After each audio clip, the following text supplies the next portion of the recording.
السلام عليكم. كنت عايز اكلمكم عن موضوع صانع محتوى. كده راجل محترم، راجل سلوكه راقي، راجل اخر حاجة اللي هي جابر بيه ومؤمن الولاد الامامير اللي كانوا في الشارع وهو بيتواصل معاهم يوميا. هو عامل برنامج يا جماعة تعديل السلوك. ايه الناس الغبيه السئيله اللي حتى ما بيتكسفوش من التعليقات اللي بتتحط لهم. والحمد لله ان ربنا خلى الشعب ده واعي وراقي. يعني ما كل التعليقات اللي اتحطت للناس اللي راحت تحفر ورا جابر ومؤمن ويسالوهم مين كده هل هو اسلام فوزي ولا لا، كل التعليقات سلبيه قصاد الصفحات دي. فليه ما بتكسفوش على دمهم ويسكتوا؟ يا اخي اتعلم منه واعمل زيه. وراجل عمل محتوى جديد وفكره جديده وفكر راقي.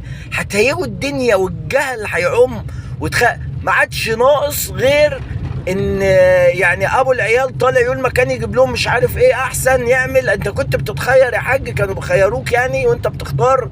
ولا الراجل له برنامج معين وهدف معين وتعديل سلوك؟ شويه كده يا جماعه ما عادش فاضل بقى اللي ايه هنتهمه بالتحرش، هنتهم بتاع صفحه كده بالتحرش. ده الخطوه اللي جايه ان شاء الله، يعني الجهل اللي هيتفشى ويعم ونتهمه بكده.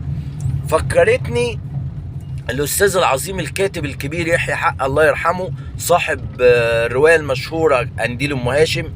اقروا عنه لما كنتش تعرفوه وحاولوا تعرفوا عنه شويه.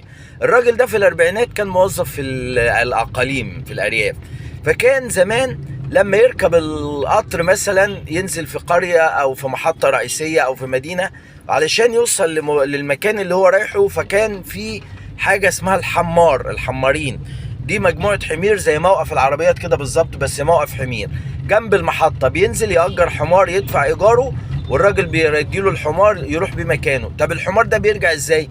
في طفل شغال مع الحمار، أطفال. الطفل ده بيفضل يجري ورا الحمار حافي وجعان، وساعات في الشمس الولعة لحد ما يروح الزبون يوصل مكانه، يقوم الطفل ده راكب الحمار وراجع بيه. يحيى حقي الله يرحمه من رقته من طيبة قلبه صعب عليه ان كل مرة طفل بيجري كده وراه فركبه معاه. تخيلوا بعد كده في مرة من المرات وهو سهران مع المأمور ودكتور المستشفى والمهندس الري في النادي بتاع المدينة بالليل، قالوا له انت فضحتنا والبلد كلها بتتكلم عليك وخايفين على عيالهم منك. ليه يا جماعة؟ قالوا ده بيقولوا انت بتتحرش بالأطفال. تخيلوا الراجل العظيم الراقي اللي قلبه حن ورق الشيء. كل الناس عادي بتسيب العيال تجري ورا الحمير لمسافات طويلة، ما يقدرش على المنظر ده. اتهم بأبشع تهمة في التاريخ. والله طول ما الجهل متفشي طول ما الاشكال اللي عماله تجري ورا الترند دي ربنا ينتقم منهم.